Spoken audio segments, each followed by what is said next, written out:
Hello and welcome to the IdeaCast interview series, episode number 64. My guest in this episode is Dominion Ezechibueze, and Dominion is a graduate of Towson Universities with a degree in communication and media studies. And at present, Dominion is a corporate fitness instructor as well as a founder and owner of Minion Training, and we discussed that in this interview. But basically, he is a mobility and injury prevention specialist as well as a certified fitness instructor, among other things. And so it's a great and productive conversation relating to the triadic system of mind, body, and spirit, well-being, prevention of injury, and so forth. So please enjoy this conversation. I was inspired by Dominion's work, and I hope you will be as well. Thank you so much. And I'd like to welcome Dominion Ezechibueze. Hopefully, sir, I said your name right with my Anglophone that's pretty close. Limitations. Welcome, that's pretty sir. Close. Thank you. I didn't practice between our time we talked and had our pre-meet, and then I was saying it to myself this morning. I had to go down and do something in another town south of me, and I was like, say it right, say it right. I'm making a big deal out of it, but it's good to get names right. I appreciate the effort. Yeah, no, I put value in that. So anyway, welcome, sir. It's good to have you here. Now, welcome to the YouTube audience. I apologize. My cat is like roaming all over the place. So I think it's finally going to settle into my lap now. And as Dominion knows, I'm going to have my show notes available to me because she was sitting on there. So, but that distraction aside, I'm really glad to have you here. I want to perhaps start in a very classic way and ask you to tell us about your childhood first and your provenance story, and then we'll go into your education, and then we'll come up to where we are in present day with you. So if you could let us know a little about yourself. Well, first of all, thank you for having me on the show. It's a pleasure. I appreciate it. So I'm just going to dive right in. I was born in Nigeria. I was actually born not breathing, had some respiratory issues, and the hospitals and healthcare over there isn't as robust as the Americas. So but luckily, and thank God, the doctor caught that, hey, he's not being responsive, and so quickly had a quick operation, and I was okay. So kind of like, and this is like fast forward probably like when I was like 11, I'm like, hey, I could have like not actually made it, So it's like, that's when it sinks in, like, oh, wow, like I started this life with adversity. And a lot of people don't really, get that realization probably till they get older. A lot of people experience stuff young, but, from birth to have this situation, this obstacle, like, life doesn't want you to be here. The universe, God, the devil, whatever, like, I had this tremendous obstacle that I overcame, didn't even know I overcame.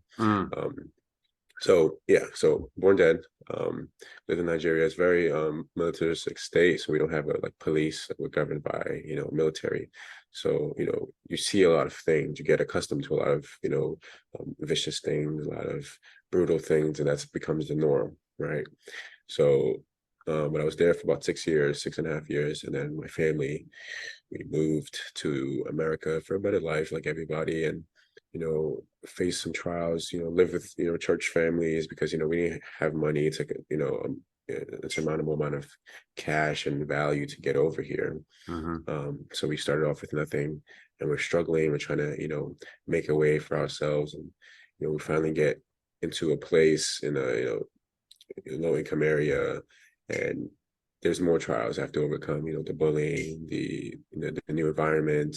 And it was actually funny because you would think I'd be used to, that kind of environment, that brutal environment, and I was, but this was the first time really I was experiencing more of an emotional trauma, I would say, right? Mental trauma. Like, it was, I could get used to getting beat up and jumped by a couple of people. But as far as like the emotional aspect of it, right? The emotional damage, the taunting, the verbal abuse, mixed in with the physical abuse was new, and I'm a child. I'm 8 years old, 9 years old. So this is a lot for a young person. Absolutely. So that kind of like started to shape my outlook on life. Sigmund Freud talks about the first 5 years. You develop a sense of self. I feel like I had that, but I feel like I had an additional like 3-4 years. It was mixed into that, right? And it's like because of this overload of trauma, right? And it was just downloaded into me. I experienced abuse at home, experienced abuse at school. There was just like a recycled pattern that I had to go through, and definitely, formed a lot of negative personas, negative self-identity that, weren't true. And I feel like a lot of us go through this, at different stages of life, and we have this negative ideology about ourselves, about the world. And it's a lot of it is warranted. It wasn't, if you put yourself in my shoes at that point, you're like, oh my God, nobody likes me. Am I even supposed to be here? So, fast forward, we moved again to a more welcoming environment. Still had some, issues because, the behavior and character that I formed so far was not positive. So of course, so you think so you shall be. But I started playing football, and that really started to make that change. That's where that transition came in my life. I'll tell you a quick story. So I was like in 7th grade, and I was in it wasn't a tech class, but it was like a building type of class. We did tech stuff, and I loved it. I'm a really hands-on guy. And we were building bridges that day, I remember. And we finished early, and we're sitting at the computers, just chilling. Everybody's chilling. I'm on YouTube. I'm looking at Tavon Austin. He was a receiver for West Virginia.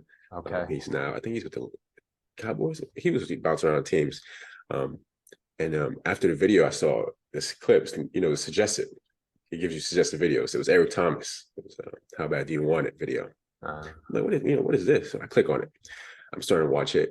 He's talking about like, you got to want it as bad as you want to breathe, and it's your life, and no matter what. And I'm 7th grade, so I'm 11 years old. I'm younger in my class, and I'm eating it up. I'm eating up, and class is over. I didn't finish the video. First thing, usually like after school, play around with some guys, doing football around. I darted home. I had to go home. I had to watch this video. I didn't have an iPhone back then. iPhones were really, it was just coming, and I didn't have an iPhone, so I went home, get to the computer, and I just had to watch this video. I spent the whole day watching all of his videos, and that was the pivotal. When you talk about a point where where does the change happen? When you talk about like the Tom Brady, he's getting six round draft pick, and he's sitting in the room like, and then you look at him now, right? You talk about those kind of, pivotal moments where you have to make a choice. You have to make a decision whether you're going to let this life navigate you, or you're going to navigate your own life. And I feel like I didn't notice that, obviously, but in retrospect, it's like, oh, that's when it happened. So that's when the transition happened, and I started to begin the self-work, begin, the physical work, the mental work, the positive affirmations, and, whatever happens, this is just life doing its thing. But I have a say, and what my say matters, and my say is influential. And then, go up to high school, play football, and took me to college. And I can spend hours talking about. I experienced so much trauma. It's actually crazy. I mean, it's going to be in the book, but it's okay. Too much to kind of wander down in 20 minutes. But just more obstacles. Got to college, more obstacles. People telling me I couldn't do stuff. They told me I couldn't go D1. I went D1. They told me I couldn't go to the NFL. I'm in process. I'm en route. So it's just been a cycle of overcoming obstacles, and every level I'm just getting better, physically, mentally, I'm getting better spiritually, to this moment right now, with business and life and sports and relationships. That's where I'm at now. That's quite a journey. And, you reminded me of something. I'll bring a little of Justin into the story. When you were talking about being born unresponsive, or whatever stage of dead you were, or not alive, or however you want to frame that. I was very, very lucky that my mother took me in for one of my first checkups, and I had SIDS right on the table. It was like cardiac arrest, boom. I was a few weeks old. And but I was at the hospital, right? So it worked out perfect. If you're going to do that, because a lot of times parents walk in, baby's dead, it's cold, and there's nothing they can do about it. But she happened to bring me in at that moment when I went into. So you just reminded me of that. So I'll count my blessing in that regard, that I was at the right place at the right time. And I'm glad you were too. for a Yeah, lot of yeah, reasons, for you mostly. But yeah, thank you for sharing that. And so I guess what comes to mind when you relay this is that, and let me know what you're thinking about this, that adversity tends to it's like forging iron. You just pound that iron, you yeah, pound it, and you just get those minerals and crystals in the iron to line up, and they call it annealing, right? A toughening up process. yeah, And it's almost yeah, like each one of us is different, but what's our breaking point, and what's our point where we, like you said, you had a couple of that moment in seventh grade where the light came on, and yeah, it's almost like a blessing in a sense that all that pain that you went through was a means to give you a better sense of what's going on in your life. Maybe does that feel right yeah. if I say that? Yeah, so I think, you know, I think life is all about perception, right? Mm, You can take, you know, your building catches on fire. One guy can be like, crap, I just lost all my things. I'm starting from nothing. Um, Another guy or girl can use this as an opportunity for something great, right? They can. I don't know. I don't know how to turn a building fire into something positive, but I'm pretty sure there's people who can turn that. But I feel like life is an art of perception, and like mm-hmm, you can either wallow in the negative aspect, the negative circumstance, or you can use that to your advantage. And that moment in seventh grade, um, what I saw shifted my point of view. Right. mm-hmm. It said, like, before it was, oh, nobody loves me, all these bad things are happening to me, I have no friends, I'm everywhere I go, I'm just, negative, negative, negative, to, you know, this negative things are happening to you because you have so much power, you have so much anointing within you, and the devil is trying to stop it from coming Mm-hmm. to be. You don't destroy a building with like rocks and pebbles. I think Mm-hmm. I've heard this from somewhere. This is not me forming it. You take bombs, you take massive Yeah, destruction if you want force. to destroy this great, monumental structure. And Yeah. that's how I kind of started to view myself. I'm this great monumental structure, and all of these negative, things and factors and components of my life so far have been um a kind of way to stop me, right? A plan to stop me. And I just use it all. Like I would, like I was talking about football. I used to wake up the 5 a.m.s. Like I listened to ET. I took everything. I'm like, I'm going to wake up at 5 a.m. I'm going to wake up at 4:30 and run sprints, then Mm-hmm. go to school. And I still have practice after. And then I'm going to come back from practice and get another workout in, right? The Kobe mentality of like everybody in the NBA is getting at least 2 workouts in. I'm going to get one more. Mm-hmm. Right. So I didn't even know who Kobe was at this time. I never was a basketball guy. I knew Jordan because Yeah. he's the GOAT. I think he's the Just GOAT. just turned 62. I can't believe that. Michael Jordan just turned 60 yesterday. I was like, I've oh, never been a basketball guy, but I yeah, knew Jordan because yeah, it's just greatness. a household It name. finds a way into your mind, right? Yeah. So yeah, I was that, and that's what forged it, right? Like Mm-hmm.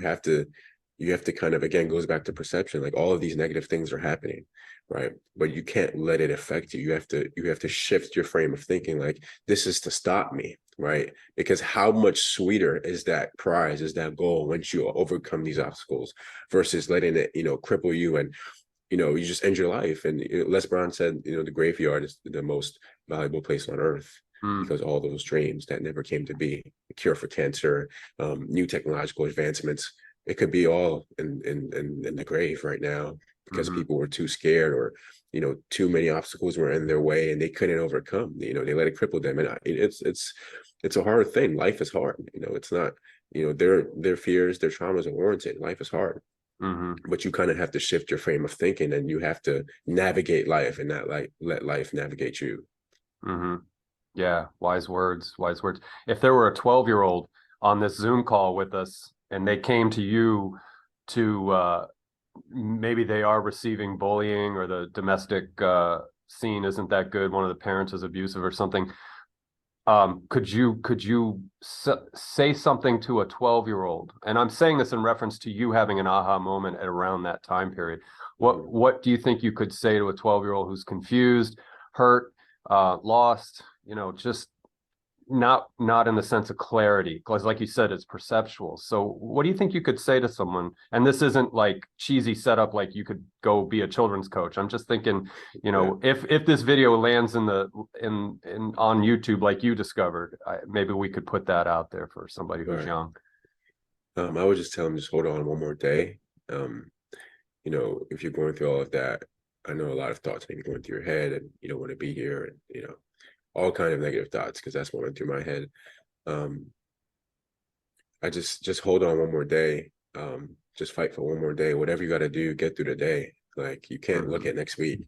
You can't look at next month. Like, I was definitely not thinking that far. I'm like I said, I had a whole bunch of negative thoughts, and of not being here. But you have to focus on the day. Like, you have to hold on one more day, and then, because that'll compound on itself, and the next thing you know, it's been a year, it's been 2 years, and that moment will come to you.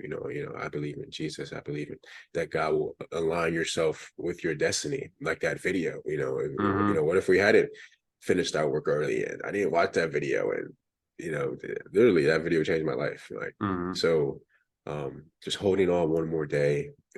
Whatever you got to do, if you're still in fear, if you're angry, whatever it is, I don't care if you have these negative thoughts in your head, don't act on them, and just hold on one more day. And, I promise you have that pivotal point. You have to be aware. Like, this is something you have to be aware, because a lot of people miss their destiny because they're not aware, because maybe they're wallowing in their self-pity and wallowing in their situation again, which is understandable. You may be going through a serious amount of tribulation, but you have to be aware. And luckily, thank God, I was aware at that moment. I was in a state of, like, tranquility. We were, chilling with friends, and just got done with class work early. All right. So I think every kid would be, just on the screen is playing games. That's when computer games were big. We didn't have phones like that. So playing a whole bunch of computer games, and I was aware. Luckily, I was aware to see that suggested video, because I could have just skipped it. I could have went to another thing.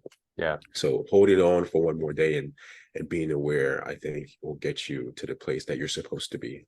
Okay. So in the storm, in the turbulence of being in a toxic or violent environment, that young person could look like you did to the side and just see that suggestion. And that could be a metaphor for anything. It could be an adult that can be a change maker, somebody who's qualified to maybe help you with what you're doing. It could be a resource person in your school. So so keep your eyes up, and don't let the darkness eat you. Would that be a good way? Because if you keep your eyes up and you know that there are solutions to your problems, and I think there are some problems where there may not be good solutions, but for the most part, it seems like there's usually a way to remove yourself from something or transcend something, right? Does that make sense? I believe there's always a way. We live in a yin and yang world, and it's sad. Like, most of the what we see is the negative, right? Is the yang, whatever is the black part, but there is that yang. There is a nice balance, and that awareness piece that's why it's so crucial. Because if you're not aware, then all you see is the negative aspect. The mind is habitually negative. Like, it always wants to think negative. So once whatever you think is what your reality will be. Like, I try to study the mind. I'm not a neuroscience or anything, but I do so much deep work in the quantum realm, the mind, and how much power we actually have. And it was like, and I related to my life when I started thinking negative, when I started saying, no, I can go to the NFL, I can be influential, I can be something of value. My life started to just, I didn't notice, but it's like I started playing better football, and my junior year, senior year, I was getting Division I offers, and confidence was like, I didn't realize it, but if you look back, and 4 years is not that long of a time, and it's like, when I started to shift my frame of thinking, life, the obstacles didn't go away. Yeah, I think they actually got worse. They actually got worse. But, the way I approached them got so much better that it didn't seem like it got worse. It just seemed like, oh, this is just same old stuff I go through. But it actually got worse. When I look back, I'm like, oh, things got worse for me. My situations got worse. My circumstances got worse, but I made them better. If someone looking from the outside in would be like, oh, you're leveling up. but they don't know, they didn't know the back end stuff, right? They didn't see the back end stuff, Yeah. because I had such a positive outlook, not all the time, not all the Mm-hmm. time, but for Oh the yeah. most part, it was more positive. And that my reality reflected my frame of my way of thinking. And that's why I say that, you just have to hold on one more day and be aware, because, it is going to come. That solution is here. Life is a balance, no matter how negative it may be. I do believe that life is a balance, and when there's rain, there's shine. Mm-hmm. When there's Mm-hmm. destruction, there's life. Mm-hmm. When there's darkness, there has to be light. It just has to be. That's just Mm-hmm. the way the things work. So you can't let your situation cripple you, and that's when I feel like a lot of people lose the battle, Yeah. because now because now every day is negative, because they've Mm-hmm. lost Yeah. the battle. Every day is Yeah. negative, and if you look at that, and it's over for you. Sad to say. That almost sounds like keeping that fire inside of you, but the fire is your love for yourself, and not in Yeah, the ego looking in the mirror and aren't I pretty kind of love, but more that love of both self-preservation and self-care and renewal and hope, that the next, like you said, the next day, stay alive for the next day and stay yeah, yeah. strong for the next day. Because you don't know what might come to you, like the Right. suggestion in the video. So that makes sense. That makes perfect sense. And I thought of something when we were talking about houses burning down earlier. I follow a guy on YouTube, and he's a Buddhist teacher. He's an American guy, but he's a Buddhist teacher. And his house, one room in his house, burned down, and it was where he had all his books, all his reference, everything. And he Oh says, you know man. what? He came on, he did this video, he showed the destruction, a great loss for a lot of things that were probably replaceable, but meant a lot. And he Hmm. says, I have to walk the walk now. This teaches me, because one of the tenets of Buddhism is to acknowledge the impermanence of life. And like you said, when Right. you go to the grave, you take all your potential goes into the ground with you. Right. And so he learned that, and he made that video, or he was learning it, and he made that video, and he said, I have to understand impermanence from a very lived experience now. I can talk about it like prior to the Yeah. fire, but Right. now the fire has made me face it. And I thought that was pretty stoic of him. That was pretty cool that he, Very stoic instead of of him. being, most of us, I would go through a period of being, pissed Oh off. yeah, me Yeah, too. yeah. And then I would try to get philosophical, but he was like pretty quick on it. So the man's walking his walk with some of these ideas that try to help you with, uh, resilience and things like that. So anyway, I thought I'd throw Right. that in there, but he's done well. He's now he stopped making content for a while to deal with the reality of what happened, and now he's back and Yeah. doing his thing. So neat guy. But so thank you for that insight, because again, when we have an audience and people are watching this, I'd love to imagine that some people who are watching this, and I'm sure it happens, will be impacted by that. And the things you say will shift trajectories in lives. And so I hope I see young people come into this and having, not conversations, but absorbing what you're saying. So I appreciate that, Absolutely. because I think that's going to make an impact on somebody. At least let's hope Yeah. that's the result. So, all right, well, let's move into where you are now, like last few years. And you've started a program or a organization or a business, if you will, that's Mhm. called Minion Training. And what I like about what I've seen of your work that you do is, and you say it in the work, it's holistic and Mhm. it's an integrated practice. It's coming at the idea of self-improvement of the mind and the body and the Mhm. spirit, from multiple perspectives. So let's open that up a little bit and talk about Yeah. what you do. And yeah, I'll hand it over to you. Let's talk about that. So yeah, my life is just an unraveling piece of joy. And that's the way I Yeah. try to look at it now. And I believe everybody's life is like this, but that's Mm. where the awareness aspect comes together. And I feel really blessed, that God has given me that vision so early.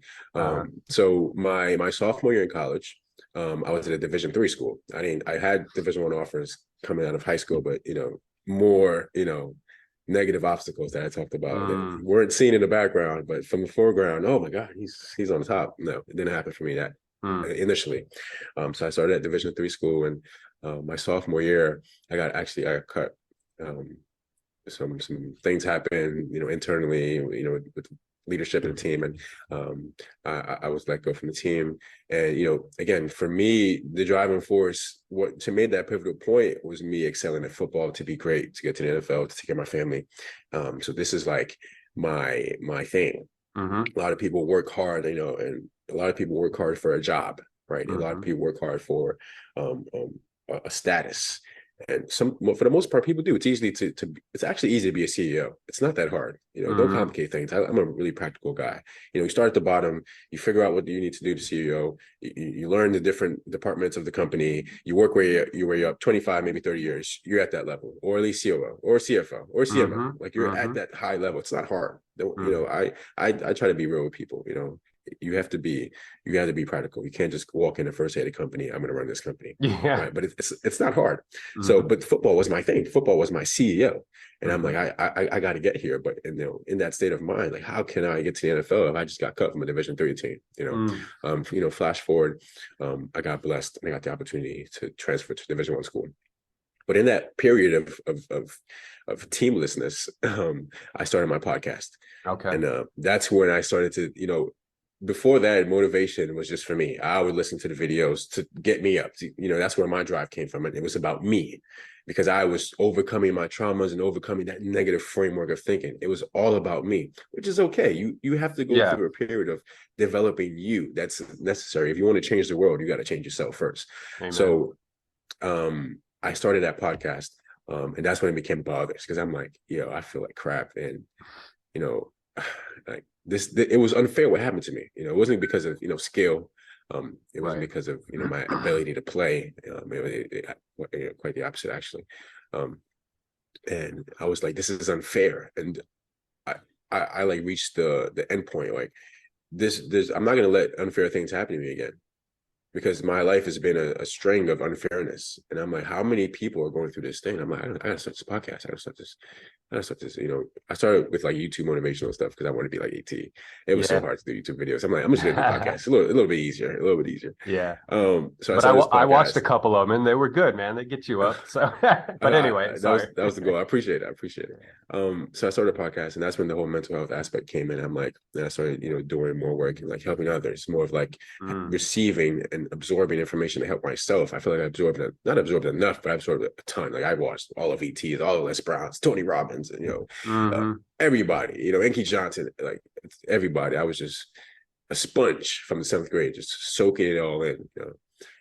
So I felt like I had a ton of value to give out. That absorption of value from them mixed in with my own personal experience, I felt like I had a lot of value to give out. So that's when I started that. Flash forward, a year later, I've been training people since my junior year of high school. I made it a business. Like when I say training, I was getting paid for it. Like, whatever, $20 or $30, I was getting paid for my value from, junior year of high school. I turned it into a business my junior year of college. Registered as a business. Now I'm operating as a business. Now I'm learning about, websites. I'm learning about TRMs. I'm learning about, all this other stuff. I'm like, oh my God. I'm like, okay, now I'm doing business. Before I was just, I don't know what I was doing before. I was making, pocket money. Now I'm doing business, with my personal training. And then flash forward again, after I graduated college, this is last year, I moved to DC, and I'm getting niched now. Now I'm actually growing in business, because we're going to shift into entrepreneurship real quick. There's doing business, there's thinking you're doing business, there's doing business, and then there's growing in business.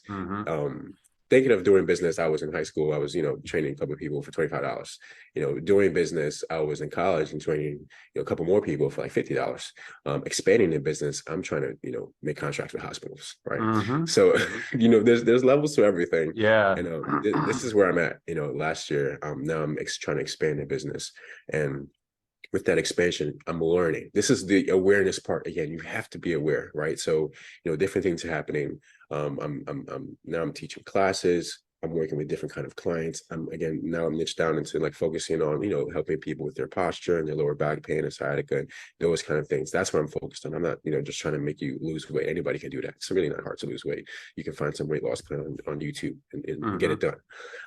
So now I'm niched down into my business. I have a focal point. I'm specializing in an area. And, within that work, that's where my one of my forms of style of business is my stretch therapy class. It's what I do with my nurses. So I take them through a guided meditation, and then we go through a series of mobility exercises, and then we finish with another meditation. I'm like, wait, hold on, what did I just do? And it kind of like happened out of nowhere, right? And it's just, if you've ever taken my class, if you're one of my nurses and see this, you know what it is. It's such a restorative experience. I don't even know how I put it together, but I was like, I want to, make them unlock their minds first, because everything in the body is responsive to the mind, and vice versa. So I'm like, we're about to go through this physically restorative experience. Let me help alleviate some tensions in their mind. So that's why I started with the guided meditation, right? To set your mind at peace and you're calm, especially this tranquil state. Then we move into this amazing mobility series, and we challenge our body in these, different forms of movements. And then we end again with another guided meditation.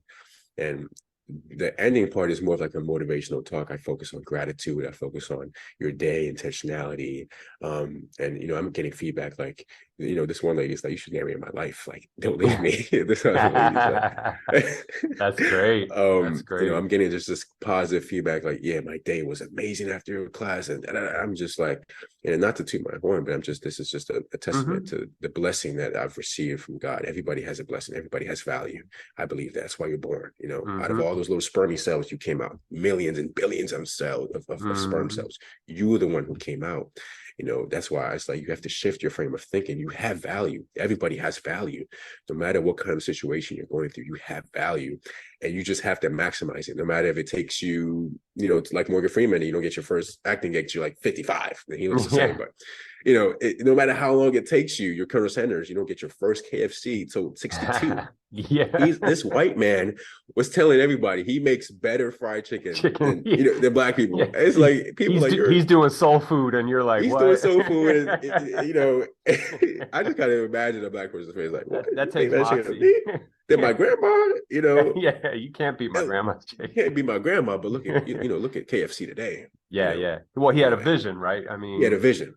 And he was aware, and you just have to maximize that, regardless of your present circumstance. So me being aware, I'm like, wait, I just put my podcast, my mental health aspect, my value I have, personal training, my my specialization of lower back pain and posture correction, all into one substance, all into one tangible thing. And I'm like, oh wow, this is this is the blessing. And now the work comes on maximizing that, distributing that, patenting that. So I'm just like baffled right now of what it is, because you have to I try to stay humble, but like when you've experienced so much trauma, and then you get to a point where you're starting to use that trauma to better your life, and your circumstances are way much better. It's emotional, it's emotional, and I just always thank God every day, because I could be the other guy. I can rich brother, poor brother, rich dad, poor dad. I could be the other guy that just let it cripple them, right? And we see that every day on the street. Oh yeah, those people are no different than us. I always believe in trying to help those people. They're not different than us. They just the trauma was so great, it overpowered them. Yeah. So yeah, I used that portion of my life and just tied it all together now, and that's what I'm doing right now in my business. Using all the value I have, entangling it into one practical, tangible piece of value, and using it to bless others. And obviously it's also blessing my life. So that's where I'm at right now in my stage of business, in my stage of life. And for the audience, I'll let them know that you got your degree in communication and media studies, and I think that's if you want to touch on that, but I'm going to bring that up essentially because what you're doing, it may not fit the exact mold of the degree that you got, but what I'm hearing, and you're connecting with your training with the nurses and getting them into a better place, this is a reciprocal communication. It is you, it is them, it's a feedback loop of positivity. You're an inspiration to them. They feed that positivity back to you because of the one woman who made the comment, and I'm sure you get good feedback. you think about all the services and all the products that we humans make, and it's like this is one of those niche in systems or pockets within what we do for a living that you can get that kind of satisfaction. So in other words, if you were in IT or you were in tech or something, and you may be able to help people, but the way you touch lives with getting nurses out of burnout and this hamster wheel of decay that happens from being in that grinding job, yeah, man, that's inspirational. And so I say that just generally, but also that's got to sit well with you. Like you said, it's a blessing, and it comes back to you. That's just I got to give thanks to one of my colleagues, Britt Daniels, because like I didn't just like go out and start working with nurses. He had the initial contract and brought me in because he saw my value. Well, there you go. I was able to expand that. And that comes from me just being aware and me working on my craft and me staying positive. The opportunities will come. Life is a balance, right? And life gave me this opportunity to shift, everything I had to transmute it into something materialistically positive. And that was from being aware. But I gotta give thanks to my my brother. I really appreciate that, and helping me see business a little differently, from what I was doing. Okay. And real quick for that, so my first 2 years, I studied business communication. Okay. So I did a lot of I took some psych classes, I took some marketing classes, I took some business administration classes, I took some comm classes, comm ethics, and interpersonal communication. So I learned that. But when my second college at Towson, I did more of the behavioral communication. Right? So I started more theoretical communication, lots of intricate discourses that sometimes I read, sometimes I didn't. And I learned more into how like the form of communication, how does that reflect one's behavior and in that their own ideology. And kind of like I did I learned how to argument. I learned how to argue. I took argument and I forget the thing, but learning how to argue, discourse, analyzation, those kind of classes. So it was a nice blend. I believe it was such a beautiful blend because I get the media side. I did like media stuff. So I know how to use, design, my creativity, enhance my creativity. I'm a creative person at heart. I used to be an artist. So I have that blend, and I have the communication, the tangible communication, the listening skills. I'm always working on my listening skills. And then you tie in the behavioral aspect on how, how is this person, the tonalities, how is this person saying something? How does that reflect how they actually feel? What the verbiage, the word choice that they're using, does that dictate their intellect? Does that dictate their tolerance level at that specific moment? And really helps me personally navigate any form of communication. I can walk into any room and start talking, or even before talking, and say, is this going to be a positive outcome in the next 10 minutes? Right? Is something bad about to blow up in the next 3 seconds? And I think I'm so again blessed because of having that awareness to put those tools together. Because even at my second college, I started to dive into other work, deeper behavioral study work outside of my own studies. So I was just really blessed to have that. So just want to touch on the educational aspect just a little bit.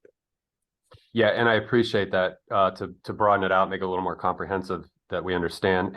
And going in to your present status, those are such powerful tools. If we understand each other better, and I don't mean that in a kind of hokey, hippie kind of way. It's more like you need tools to do the job. Like if you get up under the hood of a car and you don't know what the hell's going on under the hood, and you don't even have the tools to work with it, what good are you going to do? You're just going to look at the car engine and be like, I don't know.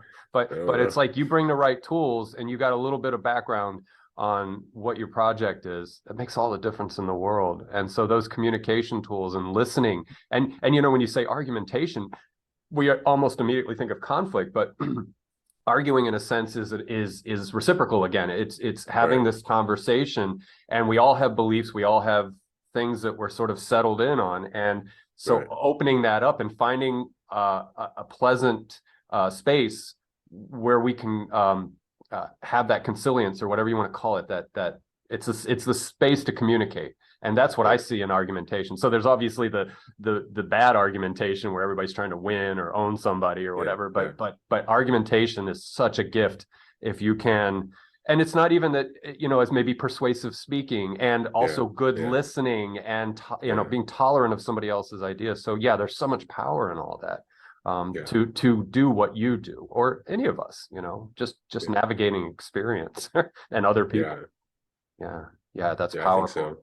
I think so, especially in this, this time right now Mm, of different, ideologies and different theories and so many opinions and, hmm. oh, you don't know what you're talking about. And Yeah. so I think it's, I think right now it's very imperative that we hone in on those skills, Hmm. really learn how to, communicate with different forms of thinking, without any negative, dissonance. Yeah, yeah. No, that is, I don't want to say it's a dying art, but what we tend to do is we tend to mirror the so-called authorities of like knowledge.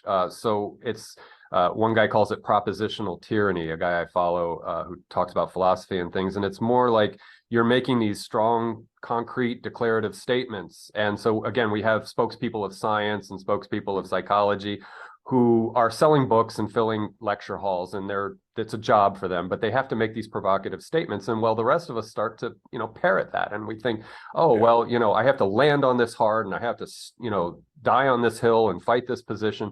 But really, if you think about it, that's so counterproductive that, it's yeah, not necessary. So those folks that maybe they mean well, or maybe they're just out to sell books, we have to take all that with a grain of salt, I think, and understand that right, so much nuance, and as you said, it's perspective. It's all yeah, about perspective, and that's the key. So you can have your propositions and say, well, when you freeze water it turns into ice, and that's pretty uncontroversial. But yeah, then if you make that same statement about a culture or a social issue or something, there's so much more complexity and nuance there than just yeah, water freezing ice. yeah, So you have to understand that the further you go down into abstraction or ambiguity of what is knowledge and what is concrete, that you got to have a little humility and pull back a little bit. So I'm sorry, I'm on a tangent, but yeah, no, just you're good. I what agree. I'm driving what you said home, for all of us, I guess. So I want, if it's cool with you, if it's good with you, I want a vision with you. Like, what does your future look like? Because what you're doing now is very inspirational, and beyond minion training, you're doing the corporate work with the hospitals. You're currently doing that. You're doing a really valuable service again with people in the nursing sector. And so give me some big ideas and big visions, and maybe you can check back in on yourself in 2 years, and you'll have this conversation and be like, nailed it, or it wasn't what I arrived Yeah, somewhere great, but I went this way instead. So do you yeah. want to vision with me, like what you think your heart tells you and what your spirit tells you want to do with yourself in the world Yeah. over the next few years? So, definitely expanding what, I'm doing, what we're doing now, with the work we're doing with our nurses, to a national level, right? Hmm. And because there's not, nobody's doing what we're doing now. Like nobody's doing what we're doing. Okay. So the opportunity is great. So we're trying to leverage that right now before Hmm. anybody else thinks of it. Yeah. So definitely trying to expand, and build a global online network where we're able to give this value, to almost every hospital that's available to receive it, and to have it on a more consistent basis. And obviously we have to hire more trainers, and we have to, structuralize a couple of things. But we want to have this as a recurring. Like I every hospital should have this, I believe, because every nurse is burnt out. Hmm. Every Hmm. hospital should have this. And if every hospital cares about their nurses, like really cares about their nurses, they should have this and almost incentivize them going into these classes. And it is like, nurses have a lower premium if they're in better shape.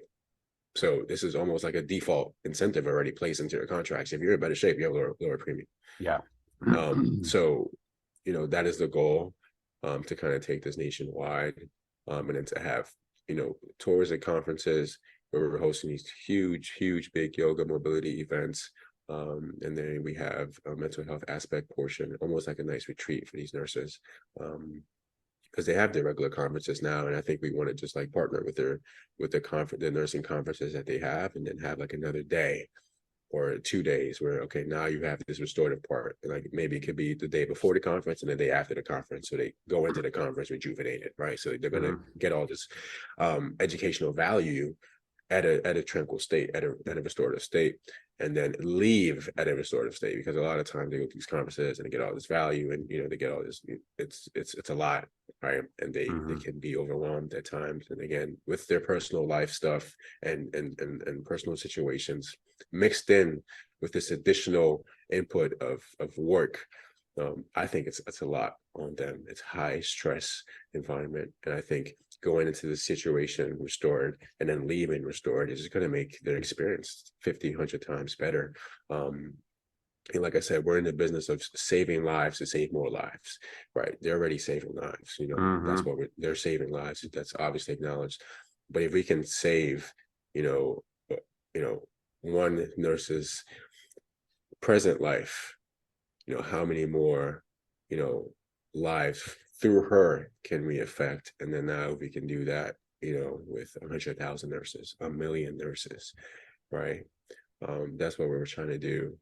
And then, maybe who knows, take that on a global level. That's really big picture, but, starting with national first, or regional, then national.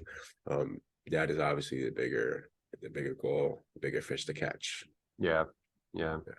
Have you guys, congealed might not be the right word. You've got a template in place, right? So if you mentioned bringing trainers on, so you would be able to train the trainer pretty quickly with that. Okay. Yeah, we've conceptualized a couple things. It's actually not too difficult. Okay.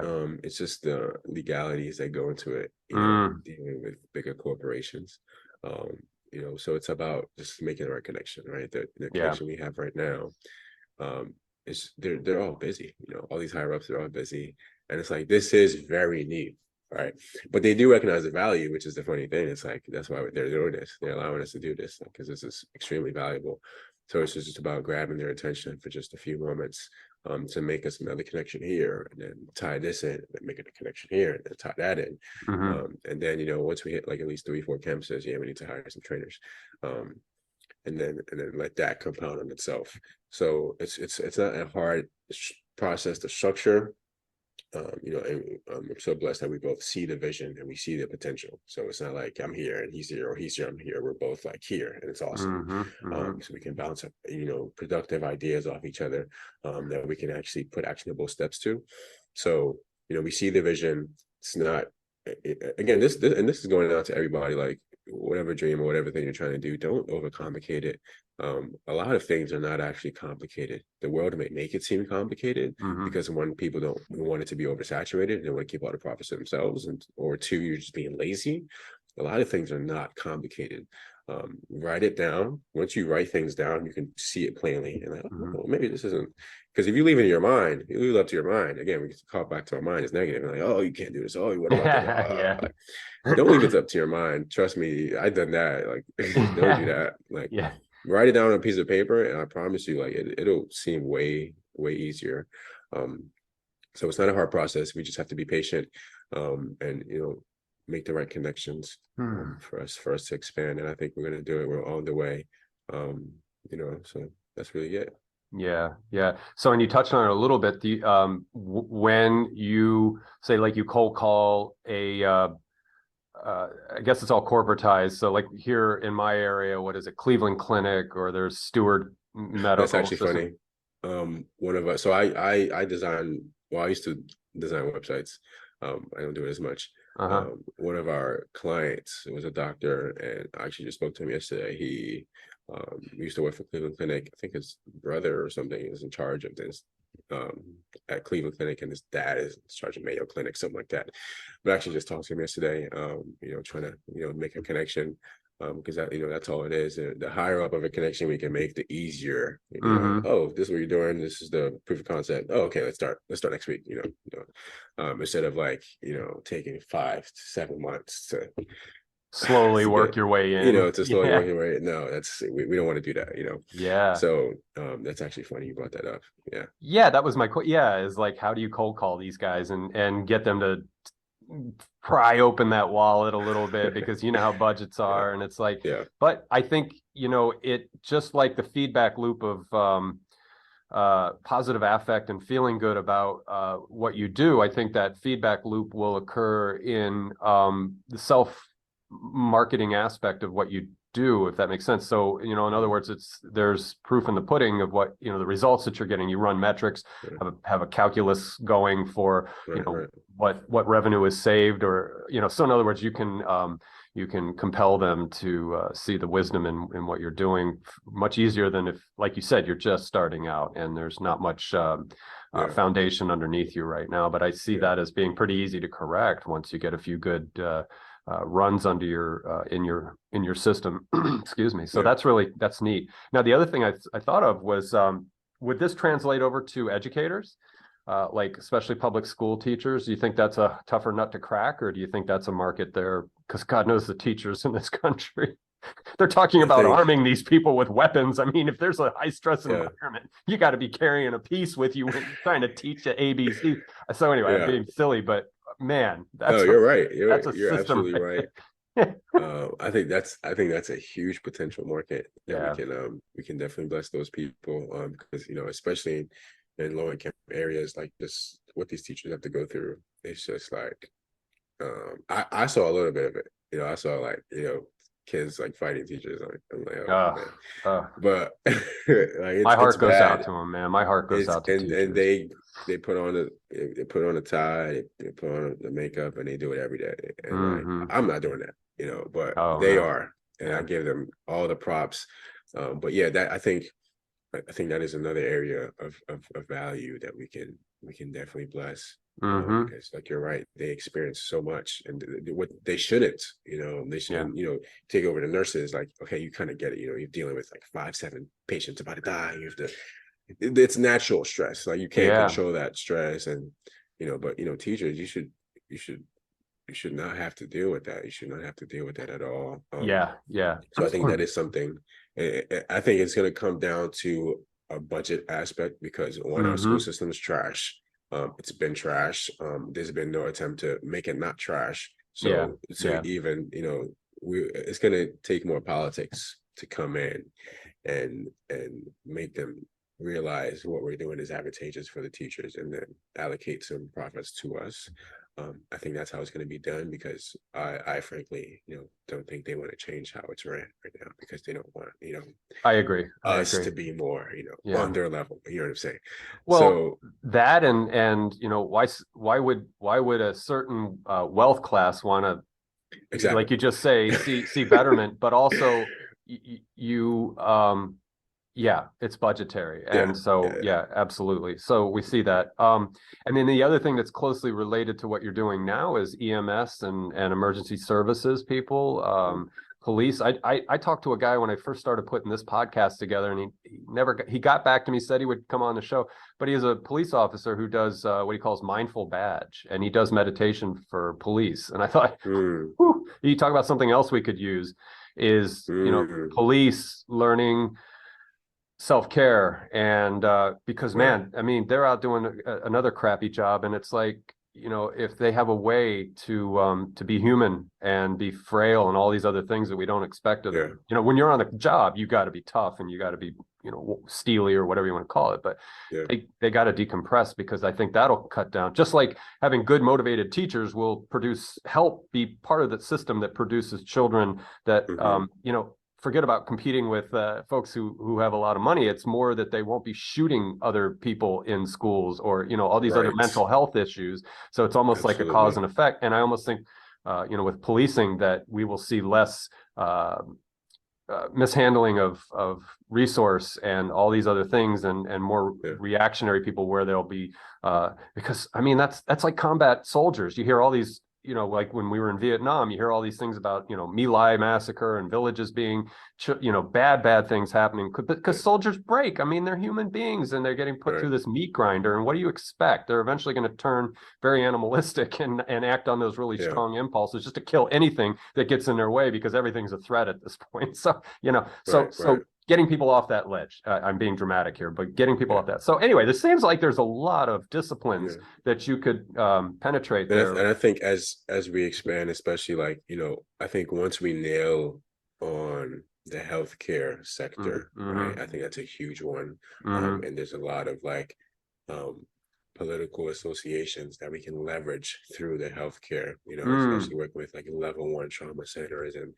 Cleveland Clinic. And, once we get those accolades under our belt, I think it'll be easier to dive into these other sectors. And I think you're absolutely right. Teachers, police, military especially need this. I think, and then we can start to just go into everywhere. CEOs, corporate, we can go into everything. Oh, and yeah. I think this could really be, if you talk about changing society, like, you change the leaders at these points, and you give them this value, this consistent value. And that's the thing. It's not a lot of, I think, you mentioned the police. I know this, my own personal experience, like a lot of corporate work, they do this, with CEOs and their teams and, their boards, they do something similar, but it's nothing on a consistent basis. They don't have, that's not tied into their business structure. And I think that's the missing piece. Once it's tied into your business structure, once, every Tuesday and Thursday, like the whole team is having a meditation class, then a mobility class before work, every Tuesday and Thursday. And even let's incentivize, if you actually go continuously, you get a raise or something. Like, I think that's the missing aspect. You talk about, peace, you talk about more productivity, like true productivity. This is where it is. Not I mean, AI for sure, but like, I think AI is just going to stress people more out. It's been stressing me out. I've been 10xing my work. I'm blessed, but I'm stuck at my desk all day now because I'm able to do more. So you have this ability to do more, but there's no ability to do less. You have to have a balance. If you have doing more, you have to do less, because if you don't, you're going to burn out. Physically, mentally, psychologically, you're going to burn out. And I have to catch myself sometimes because, my lady will complain, oh, too much. Too much. And like, for me, it's like, I'm doing a lot in my business and it's great and I'm able to do more, but like, I need to have the time to decompress, because the mind can only take so much. And then with doing more, you're experiencing more. And, 8 out of 10, it's negative. Like, oh, I got to, get through this obstacle because now I'm able to do more work. I'm able to produce more volume, but that's also more fires to put out. That's more. And before, the fires were enough. It was already enough on me, but now there's more fires. So there's a balance. I'm able to do more, but now there's more fires. So, that's the missing, component, having a consistent, decompression aspect of their business model, I think it's going to save lives.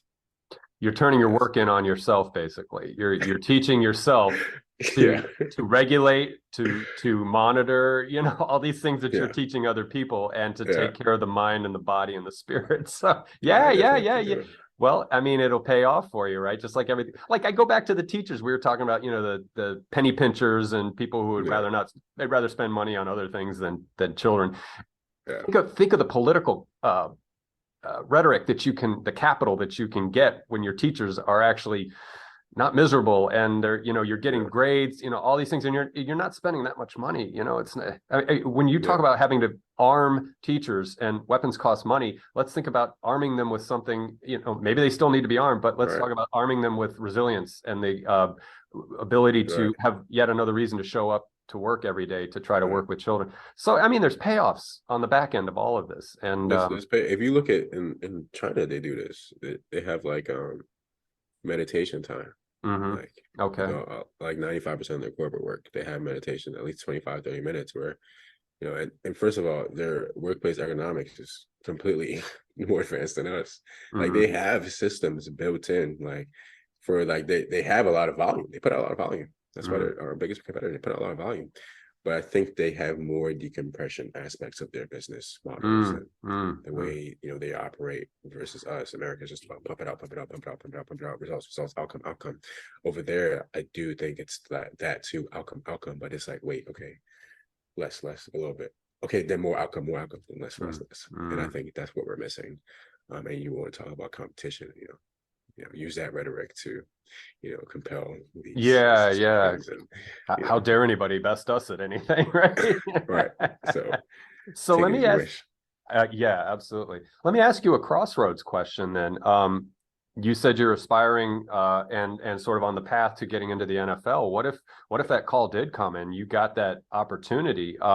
Would you still be able to manage what you're doing with the corporate work, or how would Yeah. that? So, You've thought of this obviously, so I want oh to yeah. check in with So you. currently, I actually have like a workout, XFL workout, that I'm training for, and thank God for AI, because that's why I've been at my desk all day, just trying to get my systems in place, and so I'm having all like basically, um, I'm a big tech nerd. I've been a tech nerd since I was little. Hands on, I've been a huge tech nerd. So just all of my business processes right now, I'm just in the process of automating everything to the Hmm. point where like I only really pick up my phone to confirm, um, talk to a client for 20 minutes, and there's only specified time for that, and or teach my class. And obviously my classes are, it's actually great that I work with nurses just now, because Hmm. either I'm training them at like 5:30 a.m. so I can get a nice, and it's for me too. I can now have my stretch before I go out to the field, right? Yeah. So, or really really late, 8 p.m. They get off at most of them get up at 7 p.m. They can give them an hour to get home, eat, chill, and then maybe 8:30 p.m. class is one of my evening classes, and I'll be back home by then, right? So it's about a lot of my processes. The middleman work is automated, um, and then I deal with the classes early, late. And then as far as my content, my marketing content, I think I'm a pretty efficient way of doing that now. I just do it on the weekends. I have batch create like a couple hours for the week, so I'm not Hmm. spending like every day. So I batch create and schedule, um, and then I'm good to go. And it sounds like a lot. It's actually not that much, because now that I've been doing it and I've got systems in place. And then definitely once I get to that level, I'm going to hire somebody. So Yeah. Yeah. to kind of like, keep everything, like to kind of oversee everything. Maybe, I may miss a client or two, or I may miss a meeting, or I may miss like, especially once you talk about, once we get more hospitals, there's going to be more meetings. There's going to be more, okay, we need more, not just proof of concept, but more data. Because, that's the thing we're going to be giving them, right? We give the heads of the hospital, hey, head of the department or whatever, because this is how productivity has increased. Time of lateness, has it decreased? Amount of breaks, has it increased or decreased? Their overall like wellness level has, all of that stuff, and having to have 5-10 minutes, and that's delegation, and that's also like controlling that. Like I have to be, I am more assertive with those people when it comes to like that kind of back and forth information. Like, okay, you're not going to take 45 minutes of my time for me to tell you something in 10 minutes. Like, we're not going to do that. Hmm. I get you want to be, precise and be meticulous about the information, but this is what it is. Let's analyze it. Boom, boom. Here you go. I got to go do other stuff. You know what I'm saying? Yeah. So, hopefully at that point, definitely hire an assistant to do some of those like medial tasks. Um, but everything else is automated, which I'm blessed that there's new AI coming out that can even help with more automation and help with more stuff, and I don't even need that middleman anymore. And Hmm. so trust me, I've definitely thought about that. Um, Yeah. Yeah. Because that'll definitely sort of divide you, yeah, and how you can delegate your time. But it's a yeah, good problem to have, isn't it? it's a great problem, and also that's more leverage on my end, on our end. Once I do get there, it's way more leverage.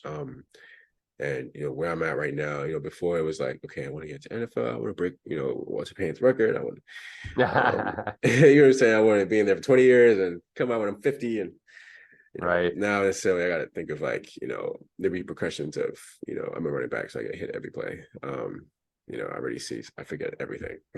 So Oh no.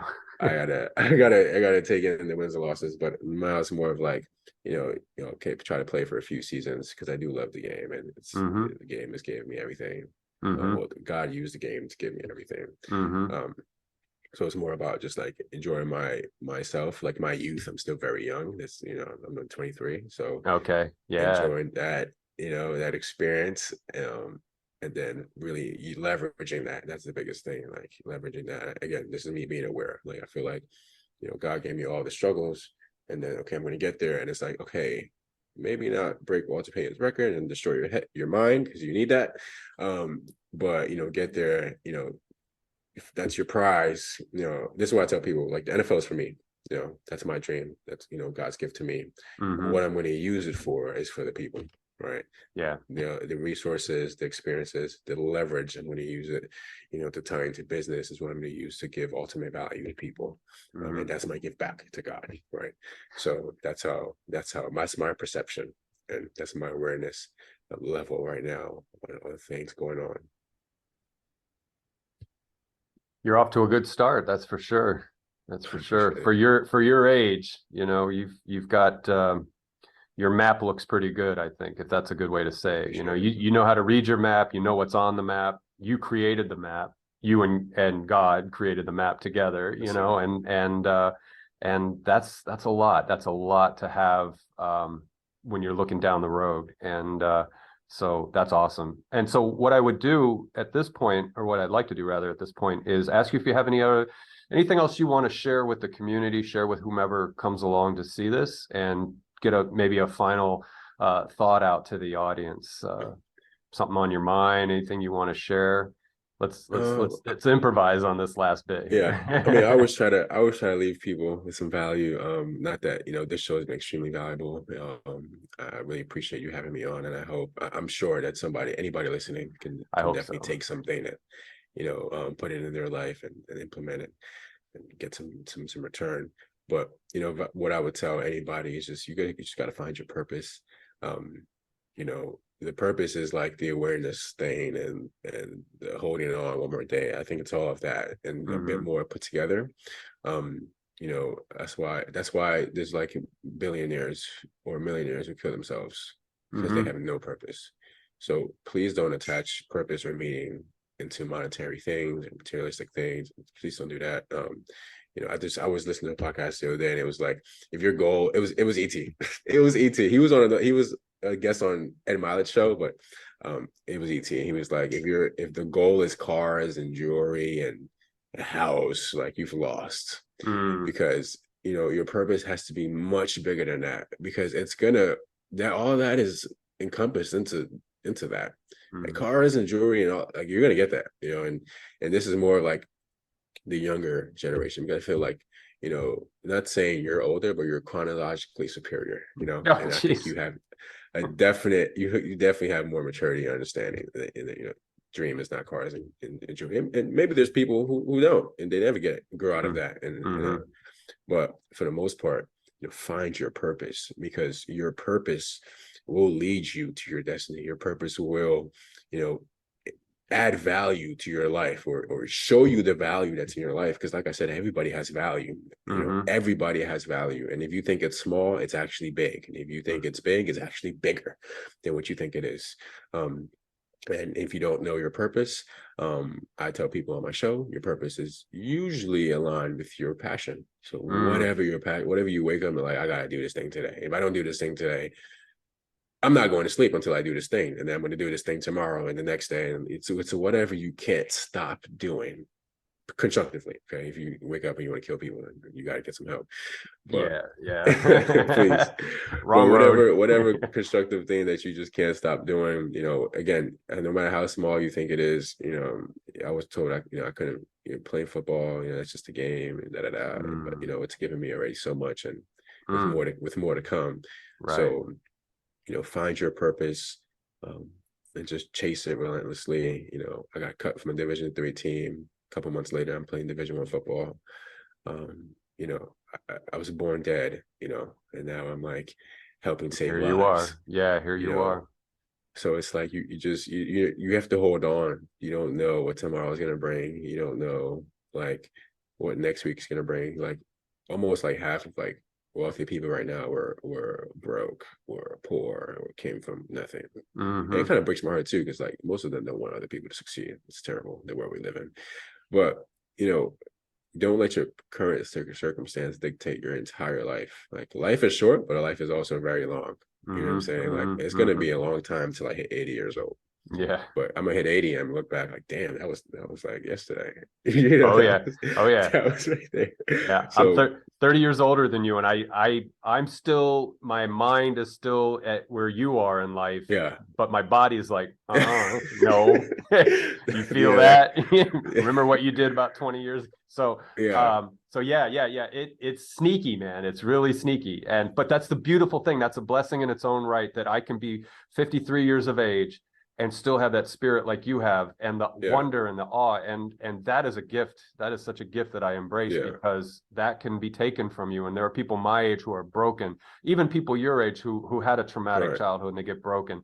And Right. so fix the broken if you can, and embrace that. But yeah, I catch myself sometimes, and I never went through a proper midlife crisis. I had whatever, I don't know what I did, but No, I mean, that's a good thing. Like, yeah, it's a I lot of think a work. midlife crisis is just fear. Yeah. Um, Well, and it's your realization, like you're not what you were, and then yeah, and the yeah, other thing is like where you are, you got, I mean, 23, so you got at least 60 to 70 years. So when you get into your 50s, and I can't speak for anybody older than me, but it's like, all right, so I might have 30 years, I might have 25, if 40 if I'm lucky, but you start yeah, to you see the wall starting to show up a little bit. And yeah, I'm sure in the yeah, 70s the wall is a little closer, which is yeah, fine. I'm not afraid of dying at all, man, but just the yeah, idea that you won't be continuing to be you as this can be yeah, unnerving to people, because they yeah, really wrap up a lot of themselves into yeah. the being. I feel like if anybody's having a midlife crisis, quarter crisis, you're not growing enough. Mm,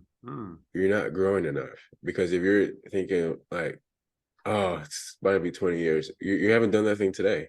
You Yeah. haven't done nothing yesterday. So I think the focus should be on, again, holding on that one more day, but focusing on what you're doing today, focusing on how many people you're affecting today and tomorrow. And if honestly, if you're growing physically, mentally, you'll probably live to 100 years old if you're taking care of yourself Yeah. and you don't do nothing foolish. Yeah. So there doesn't need to be a fear, because that's anxiety, that's all these negative components that you need to expend from your way of thinking. Right. Yep. If you're gonna say, oh, I'm scared to die in 10 years, again, the mind is so powerful, you probably will die in 10 years. Mm-hmm. Right. But Mm-hmm. if you're like, I'm gonna live to 130, this is how I'm gonna do it. I'm gonna stay healthy. I'm gonna bless people. I'm gonna increase my wealth. I'm gonna increase my physical value. Like, that's probably gonna happen. So again, it goes back to your way of thinking. Mm-hmm. Mm-hmm. Yeah, absolutely. Absolutely.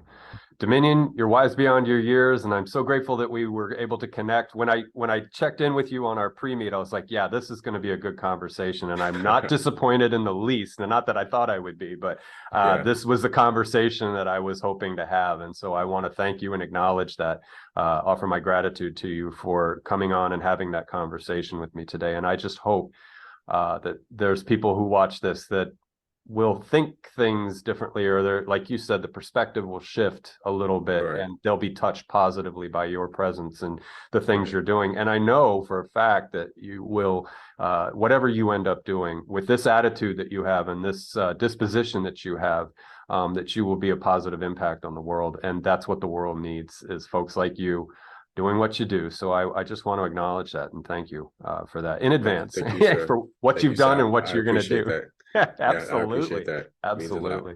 It inspires me to, for myself, but also to just, because we can get disheartened. And Yeah. the news works on selling advertising by making us like pay attention because we're Absolutely. fearful, That's how they get right? paid. We know Yeah. the market formula, we know the system Yeah. there, but connecting with persons like yourself, and then that connection moves out into the world. That's what keeps me positive and keeps me inspired to know that it's not a lost cause. We're Yeah. okay. We just have Yeah. to sort things out a little bit, and Right. and that'll happen. And especially, like I said, with the vision you have and the direction that you are aiming yourself, and all your skills and your talents, all the blessings you have, I see nothing but good coming from that. And those that you touch, they will shift. So just I want to appreciate acknowledge that. that. Yes, sir. Thank you. Absolutely. And I'll be keeping an eye on you, seeing what your progress is like. Oh, for sure. And we can bring you back. You said something about a book. Are you writing a book? Ooh, You going to write a book well, sometime? oh yeah, it's gonna happen. The foundational stuff is in process now, but Okay. yeah, I would love to be back. Yeah, put out a book and we'll have you back and we'll talk about it. For sure. For Yeah, sure. yeah. Dominion, thank you so much. And unless you have anything else you want to contribute, because I'm not trying to boot us off, but we figured we No, talk about an hour yo, and 15 minutes. That would be no, you about a got, yeah, I think good we, span. oh yeah. See, Yeah. time goes by when you're exchanging We, value. So in that flow, I'm not yeah. And upset. Yeah. we gave a lot to the audience. You gave a lot to the audience. Yeah. So yeah, absolutely. So all right, sir. Like I said, I'll stay in touch with you. When you know you have a book coming out, give me a shout and send me a Absolutely. copy of the book. I'll read it and then we'll bring you back Absolutely. on. Yeah, yeah. And we Absolutely. can, and if people found value in this conversation, and that'll give you hope that there's another one coming Yeah. down the line. Please So, share this show. I appreciate you and what you're doing. mm, Again, you have a ton of value as well, and I can't wait to see where it goes as well. So yeah. definitely gonna keep in touch.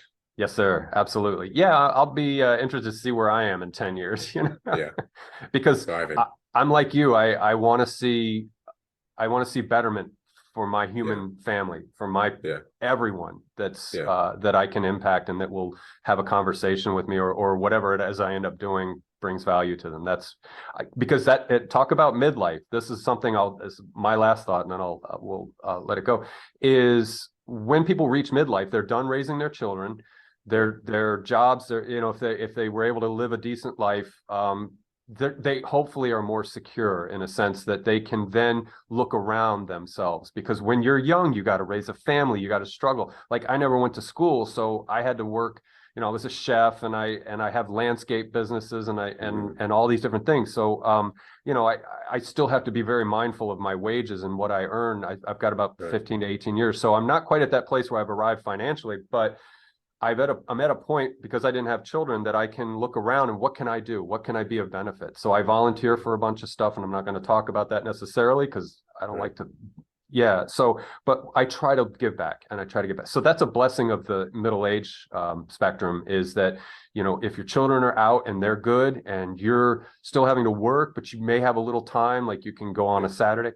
That's so rich that you can do that. And I think that's a thing that clicks in our heads when we do get a little bit older, is when you say, well, I've had to take care of myself and my family for 30 years, but now yeah, I'm entering into this phase where I have that opportunity to tend to others. So anyway, I'll leave that thought out there too. But yeah, so we'll get together, and again, we'll just hope and hold a vision that this conversation will touch lives and have a positive for impact. sure, All right, absolutely, Dominion, I'll say goodbye to you after we're done recording, but to the YouTube audience, thank you guys so much.